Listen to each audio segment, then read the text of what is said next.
Hi students, ఈ వీడియోలో మనం మహాభారతానికి సంబంధించిన ఒక ఇన్సిడెంట్తో మొదలుపెట్టి దాంట్లో ఉన్న ఫిజిక్స్ కాన్సెప్ట్స్ని ఎక్స్ప్లోర్ చేసి చివర్లో దానికి సంబంధించిన ఒక ఫిజిక్స్ క్వశ్చన్తో ఎండ్ చేద్దాం. అయితే విషయానికి వస్తే ఇక్కడ మహాభారతంలో పంచపాండవులు అరణ్యవాసం చేసేటప్పుడు వాళ్ళు ఫారెస్ట్లో బాగా నడిచి అలసిపోయి ఒక చోట రెస్ట్ తీసుకుంటారు. అయితే అక్కడ అర్జునుడు ఏం చేస్తాడంటే వాళ్ళని ఎంటర్టైన్ చేయడం కోసం, వాళ్ళ అన్నదమ్ముల్ని ఎంటర్టైన్ చేయడం కోసం సరదాగా ఆయన చేతుల్లో ఉన్న యారోస్ తీసుకొని దగ్గరలో ఉన్న వాటర్ ఫాల్ పైన కొడతాడు. అలా కొట్టగానే వాటర్ డ్రాప్లెట్స్ ఫామ్ అయ్యి స్కాటరింగ్ అవుతుంది. ఫైన్. సో అలా స్కాటరింగ్ అయ్యి అక్కడే ఉన్న సన్ రేస్ దానిపైన పడి ఒక రెయిన్బో ఫామ్ అవుతుంది. ఫైన్. సో అది చూసి ఆ అన్నదమ్ములందరూ ఆహ్లాదంగా ఫీల్ అయ్యి, ఎంటర్టైనింగ్గా ఫీల్ అయ్యి వాళ్ళకున్న కష్టాన్ని కొద్దిసేపు మర్చిపోతారు. ఫైన్. సో ఇక్కడ చూడండి, ఇది నేచర్లో జరిగే అద్భుతం కదా. ఫైన్. సో జస్ట్ ఇది ఒక మ్యాజిక్ కాదండి, ఇది ఒక యాక్షన్ కాదండి, ఇది ఒక ఫిజికల్ యాక్షన్. ఫైన్. సో దాన్ని రెయిన్బో అంటారు కదా.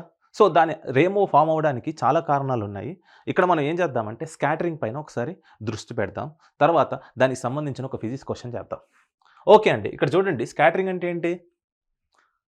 సో ఇక్కడ మీరు గమనిస్తే scattering is inversely proportional to the scattering intensity of the scattered light is inversely proportional to the lambda to the power of 4 అండి. ఫైన్. సో ఇలా ఒక కలర్ని బట్టి, వేవ్ లెంత్ బట్టి, సో ఇంటెన్సిటీ మరియు wavelength or intensity is inversely proportional to 1 by lambda to the power of 4. Fine. So scattering, Rayleigh scattering అంటారు దీన్ని. ఏం చెప్తుంది ఇది?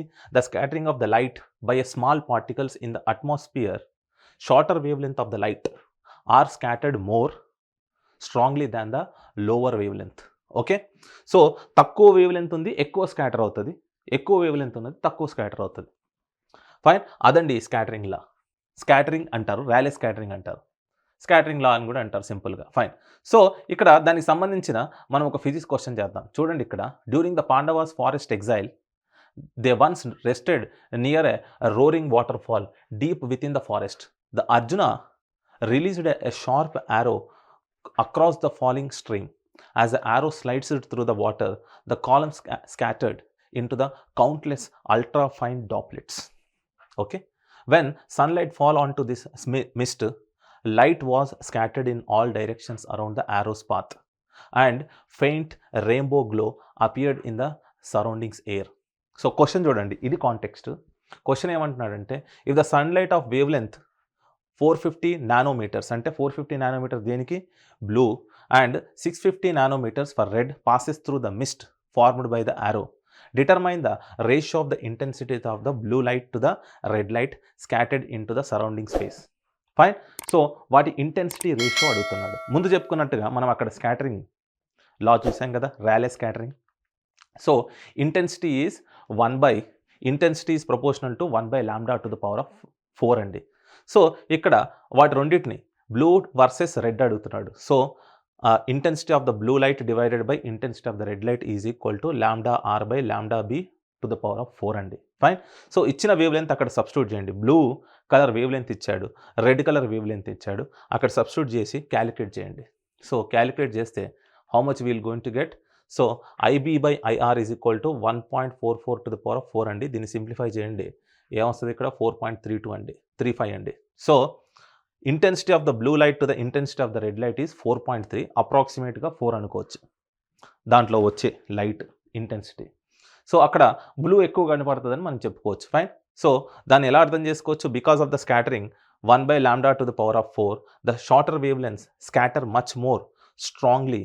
So the blue light scattered by the mist is about 4 times more intense than the red light, giving the air near the waterfall a bluish glow and helping form a faint rainbow effects అండి.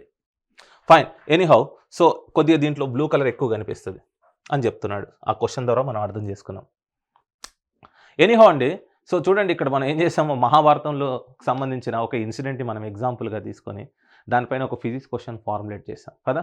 So ఇలా మనం జాయ్ఫుల్గా, ఎంటర్టైనింగ్గా మనం physics చదువుకుంటే physics will become a fun, and physics also will become a common sense. అందుకే నేనేమంటానంటే physics is everywhere.